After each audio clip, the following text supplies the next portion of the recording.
Alors, bonjour messieurs.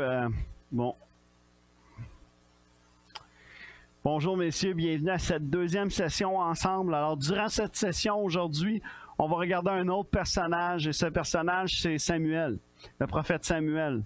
Au jeune Samuel est un jeune homme qui était à l'écoute de Dieu. C'est là-dessus qu'on veut mettre l'accent aujourd'hui, l'emphase aujourd'hui sur cet aspect d'être à l'écoute de Dieu, comme Samuel l'a été. Et si on tourne ensemble dans 1 Samuel chapitre 2, verset 26, on va lire ceci, ça nous dit « Le jeune Samuel continuait à croître et il gagnait de plus en plus la faveur de Dieu et celle des hommes. » Et au chapitre 3, verset 1 à 11, qu'on va lire ensemble aujourd'hui pour cette capsule. Ça nous dit ceci, ça dit « Le jeune Samuel accomplissait le service de l'Éternel auprès d'Élie. À cette époque, l'Éternel parlait rarement aux hommes et les révélations que Dieu leur montrait n'étaient pas fréquentes. Une nuit, le prêtre Élie, dont la vue s'était très affaiblie et qui était presque aveugle, était couché dans sa chambre. La lampe sacrée brûlait encore et Samuel dormait dans le sanctuaire de l'Éternel, là où était déposé le coffre de Dieu. L'Éternel appela Samuel, celui-ci répondit « Oui, je suis là. » Il courut vers Élie, lui dit « Tu m'as appelé, je suis là. Je n'ai pas appelé, lui dit Élie, retourne te coucher. » Et Samuel alla se recoucher. L'Éternel appela encore Samuel. Samuel se leva et retourna auprès d'Élie. « Tu m'as appelé, je suis là, lui dit-il. Je n'ai pas appelé, mon fils, lui dit Élie. Va te recoucher. » Or Samuel ne connaissait pas encore l'Éternel et celui-ci ne lui avait encore jamais parlé directement. L'Éternel appela Samuel pour la troisième fois. Celui-ci se leva, se rendit auprès d'Élie, lui répéta « Me voici, car tu m'as appelé. » Alors Élie comprit que c'était l'Éternel qui appelait le jeune garçon et il dit à Samuel « Va, couche-toi, et si on t'appelle, tu diras « Parle l'Éternel, car ton serviteur écoute. » Samuel alla donc se recoucher, se coucha à sa place. L'Éternel vint se placer près de lui et il l'appela comme les autres fois. « Samuel, Samuel !» Celui-ci répondit « Parle, car ton serviteur écoute. » Alors l'Éternel dit à Samuel, « Voici, je vais faire quelque chose en Israël qui abasourdira tous ceux qui l'apprendront. » À une époque, on va se mettre un petit peu en contexte, c'est une époque où la voix de Dieu était rare, comme on vient de le lire dans 1 Samuel. Samuel, lui, a entendu cet appel de Dieu, cette voix qui l'a appelé au milieu d'une génération qui ne connaissait plus la voix de Dieu, qui ne reconnaissait plus la voix de Dieu comme on a pu le voir. Et la question que je me pose aujourd'hui, c'est est-ce que sommes-nous réellement, présentement, à l'écoute? Est-ce que nous prenons le temps de nous arrêter pour entendre ce que Dieu a à dire? Ou nous sommes aussi, faisons partie de ces gens qui, parfois, sommes trop distraits pour entendre ou écouter la voix de Dieu dans nos vies, ce que Dieu a à dire pour nos vies. Alors, la première chose que je veux qu'on regarde ensemble, la première chose à réaliser qui est importante, c'est de tendre l'oreille. Alors, Samuel est à l'écoute de Dieu, mais il a fallu qu'il tende l'oreille. Il fallait qu'il soit attentif, qu'il soit à l'écoute de ce qui est en train de se passer. Dans le psaume 95:7, ça nous dit ceci.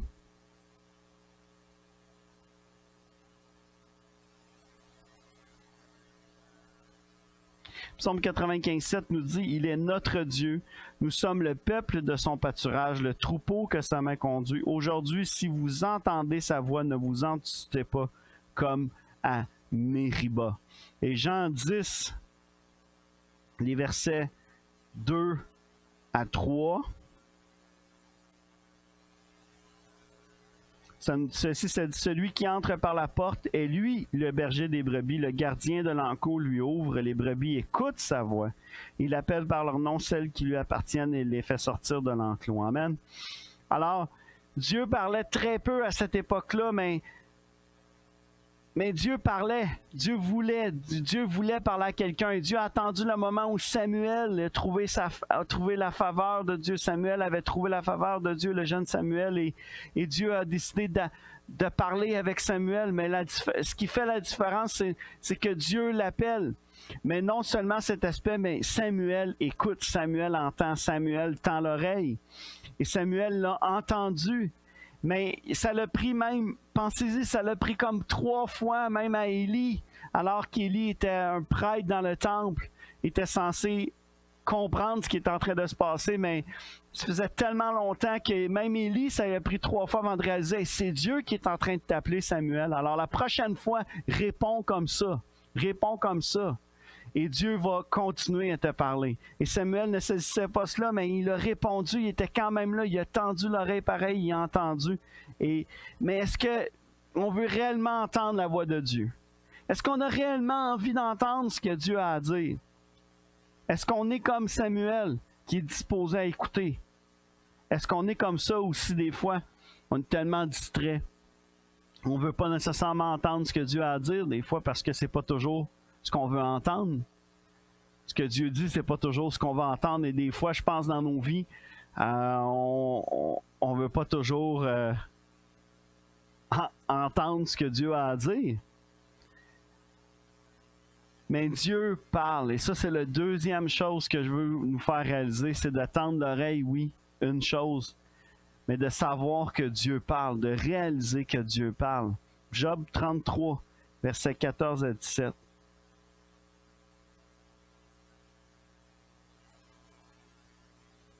Nous dit ceci. C'est-à-dire, pourtant, Dieu nous parle, tantôt d'une manière et puis tantôt d'une autre, mais l'on n'y prend pas garde. Il parle par des songes et des visions nocturnes, quand un profond sommeil accable les humains endormis sur leur couche. Alors il se révèle à l'oreille des hommes, scellant les instructions dont il les avertit, afin d'écarter l'homme de ses agissements, de le préserver de l'orgueil. Dieu parle tantôt d'une manière, tantôt d'une autre, mais une chose est certaine, Dieu parle encore aujourd'hui. Dieu parle à nous, à nous les hommes. Il parle de différentes façons, par différents moyens, oui, mais Dieu parle, que ce soit à travers sa parole, des rêves, des visions. Quand on a donné nos vies à Dieu, on lui a donné le droit de parler sur nos vies.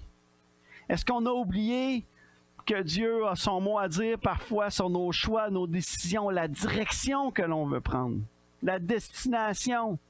Dieu a un mot à dire là-dessus aussi. Si Dieu parle aujourd'hui à nos cœurs, si Dieu te parle, si Dieu me parle, est-ce qu'on va être de ceux qui vont s'arrêter, qui vont écouter, qui vont entendre et qui vont obéir à l'appel que Dieu va lancer? Et c'est ma réflexion. Je pense que si on veut être des héros de la foi, si nous voulons rentrer pleinement dans la destinée que Dieu a pour nos vies, nous devons tendre l'oreille, nous devons réaliser que Dieu parle et être prêt à entendre ce que Dieu a à dire, mais non pas juste entendre, mais aussi aller de l'avant et obéir à ce que Dieu va nous dire. Il y avait un homme, à un moment donné, en Australie, qui avait été arrêté et accusé d'avoir volé un mouton. Mais il affirmait catégoriquement que c'était son mouton qui avait disparu depuis plusieurs jours. Quand l'affaire a été portée devant les tribunaux, le juge était quand même perplexe de la situation. Il ne savait pas trop quoi faire puis comment trancher la question. Alors, il a demandé que le mouton soit emmené dans la salle d'audience. Et ensuite, ce qu'il a fait, c'est qu'il a demandé au demandeur de sortir et d'appeler l'animal, celui qui venait contre l'homme qui était accusé. Le mouton n'a rien répondu, il n'a rien fait, il n'a rien répondu, il n'a eu aucune réaction sauf de relever la tête et il avait un air effrayé. Alors le juge a ordonné à l'accusé, l'homme qui disait « c'est mon mouton », d'aller dans la cour et d'appeler le mouton. Alors, lorsque l'accusé a commencé à faire son appel distinctif, le mouton s'est précipité vers la porte et c'était évident que le mouton reconnaissait la voix du berger. Et Dieu nous appelle par notre nom. Nous sommes ses brebis. Dieu est notre berger. Et il nous appelle par notre nom. Nous devons tendre l'oreille lorsque Dieu parle, écouter ce que Dieu a à dire. Alors peut-être ça fait longtemps qu'on ne l'a pas fait. Quand on a des décisions à prendre, quand on vit des défis, il y a des circonstances, il y a des situations que l'on est en train de vivre et des fois on ne demande pas toujours l'avis à Dieu. Pourtant, ça devrait être notre premier réflexe de demander à Dieu. La première chose qu'on devrait faire, c'est de demander à Dieu, qu'est-ce que tu en penses, Seigneur, de ça? Qu'est-ce que tu penses d'aller telle ou telle place? Qu'est-ce que tu penses de telle ou telle chose? Mais des fois, on est comme des enfants. Ah, moi, j'ai une ado à la maison et des fois, c'est pas toujours facile de se faire écouter, de se faire entendre. Et elle décide d'entendre ce qu'elle veut entendre et des fois, c'est pas toujours évident.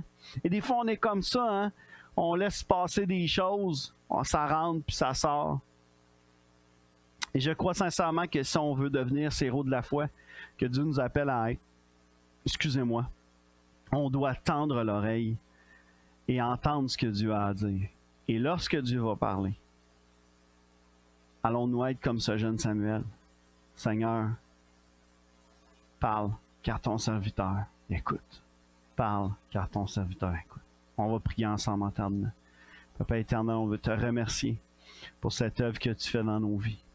Merci pour l'œuvre que tu fais. Merci pour cette œuvre que tu fais, Seigneur Dieu, à chaque jour, chaque instant. Aujourd'hui, on vient devant toi.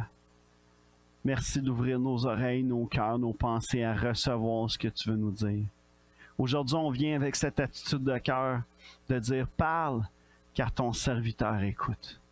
Parle, car ton serviteur écoute. » Que nous puissions être des hommes qui se lèvent, mais qui écoutent, qui tendent l'oreille à ce que tu as à dire et qui obéissent à ton appel, qui obéissent à ton appel et qui rentrent dans la destinée que tu as pour leur vie.